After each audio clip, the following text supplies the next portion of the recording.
Is the world sleepwalking into a global health catastrophe that we are completely unprepared to contain? We are looking at a situation where a lethal virus is moving faster than the people tasked with stopping it, and if we don't change our strategy immediately, we could be witnessing the deadliest Ebola outbreak in human history. Before we continue, if you want to stay on top of everything happening in US politics and global security, hit that subscribe button right now and leave a like. It really helps this channel grow and ensures you don't miss our daily updates on the crises shaping our world. The International Rescue Committee, or the IRC, has issued a desperate plea this week, signaling that the current Ebola outbreak in the Congo is spiraling out of control. The data is clear and it is frightening. The virus is spreading faster than the response teams can manage. Congo and neighboring Uganda have already documented over 900 suspected cases, and the numbers are climbing daily. Health experts are now warning that without a radical shift in how global health groups prioritize this crisis, we are looking at a disaster of epic proportions. The virus is moving through densely populated areas, and the infrastructure to trace contacts and isolate those infected is being stretched to its absolute breaking point. When we analyze what this actually means, we have to look beyond just the numbers.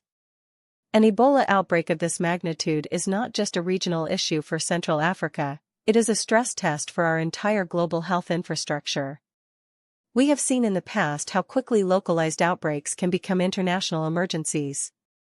When an organization like the IARC, which is usually measured and diplomatic in its assessment, starts using terms like deadliest on record, it is a signal that the international community is failing to provide the resources and the boots on the ground necessary to create a ring of containment. The possible outcomes here are grim. If the virus continues to outpace the medical response, we risk a scenario where the disease establishes a permanent foothold in transit hubs, making it significantly harder to track. This isn't just about the tragic loss of life in the immediate vicinity, it is about the potential for this to cross borders into regions with even fewer resources.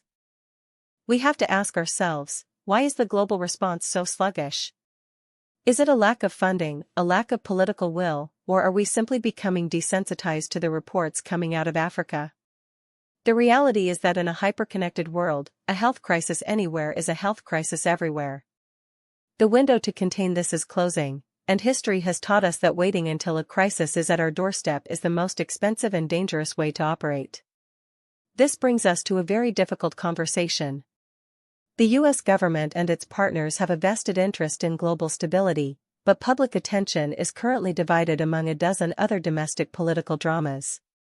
We need to look at whether our foreign aid priorities are correctly aligned with the realities of modern global health threats. So, what do you think about this?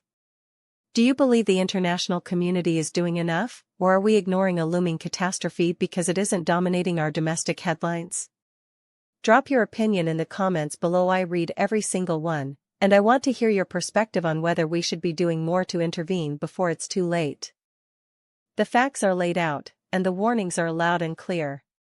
We will continue to follow this situation as it develops, and I will be here to break down the implications for you as they emerge. Thank you for your time and your engagement. We will talk again very soon.